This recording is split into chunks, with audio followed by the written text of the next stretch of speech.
be working on a 2015 Subaru Forester. Customer states they have a steering wheel pulls a bit and it shakes when they brake, it shakes when they drive, and they said it just feels unstable. So the first thing I like to do is just obviously get on the lift, jack it up a bit, look at the wheel and turn it side to side. And the first thing I notice is how much play there is side to side. Now I just did a video on Ford lower control arms, and I think we're going to make a video today on Subaru lower control arms as well.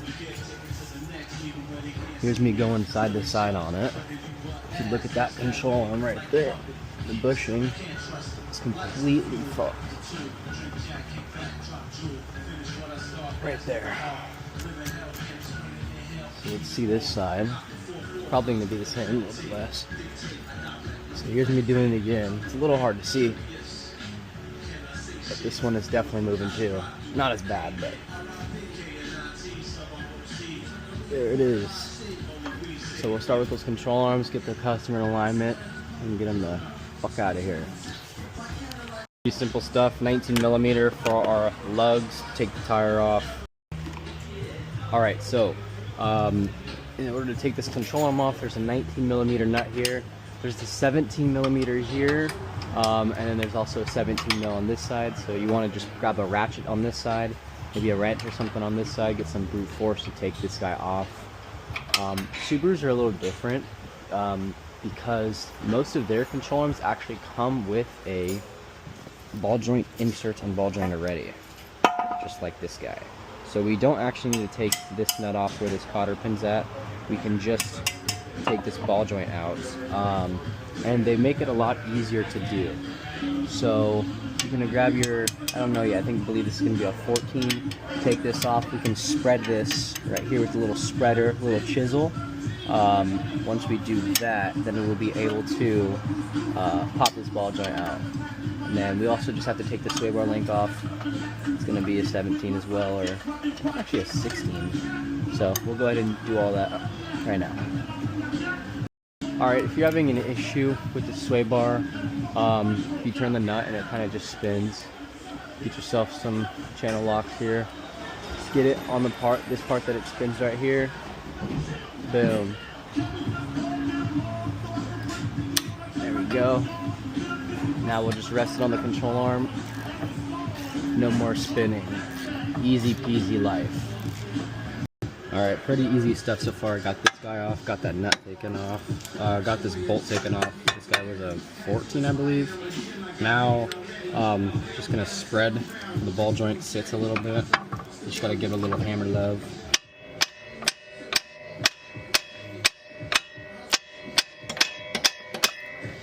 You can see, oh, that was the sway bar washer, that's alright.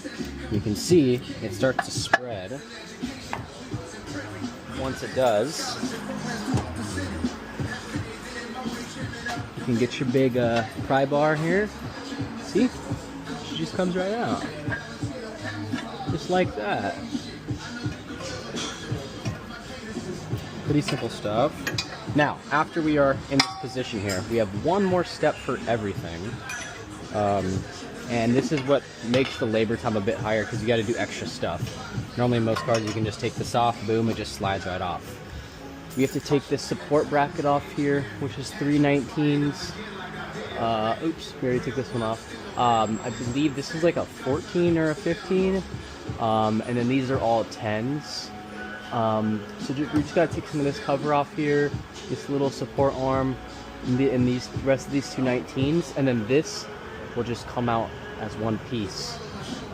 It'll be very, very simple. So I'm going to do that right now. I'm going to just take everything off. I'll get ready. I'll set it up for the last nut, and I'll take this off, and it'll all just come out the way we want it. Alright, so final bolt here for this control arm. Ugh. Get a good...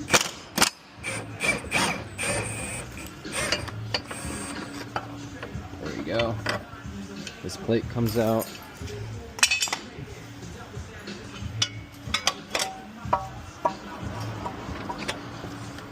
There you go. Hold on.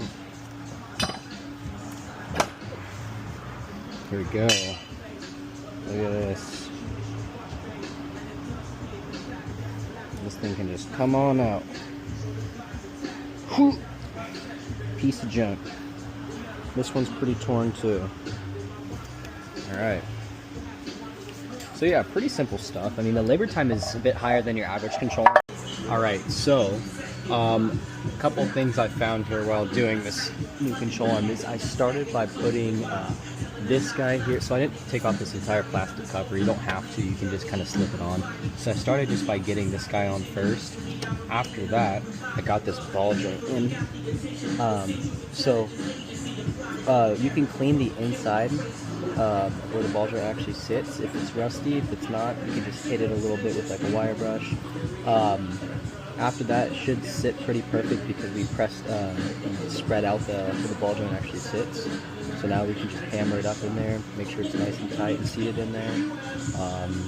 Next, what we can do is you can either put a jack on this crown nut and then feed the bolt through and tighten it pretty well, just so it's all the way up, it's all the way sealed and tight. So I did this first, then this. Then, after these two are in, you can get a hammer and kind of push this guy up, and then it will line up perfectly. So, before I'm lining up everything right now, I just wanted to show you what I did here. So this guy, end first, ball joint, then this guy. Alright, just finishing everything up here. This bottom little support, I ended up taking this whole thing off. I didn't really have to, but just figured it was a tad easier. It's just kind of, so I didn't have to fight with the lower arm the whole time. Everything else is looking pretty good. And now's a good time to kind of check around, check the brakes. Those customers are a bit low, but you don't want to do them. This other side's a bit easier since there's no cover to do. So I figured I could just do this side. So if you're starting on this side, the other side's a bit easier since you don't have to fight with the cover and take the whole thing off. Everything like that. Alright, perfect. We pretty much have everything finished here. All the bolts are tight here on this side. Everything's good on this side. And here, it's pretty much it. It was pretty simple stuff. I don't think I need to make another video continue the video on the other side because it's actually easier. You don't have to move this cover. So, yeah, I think that's pretty much it. Thanks for watching. Peace.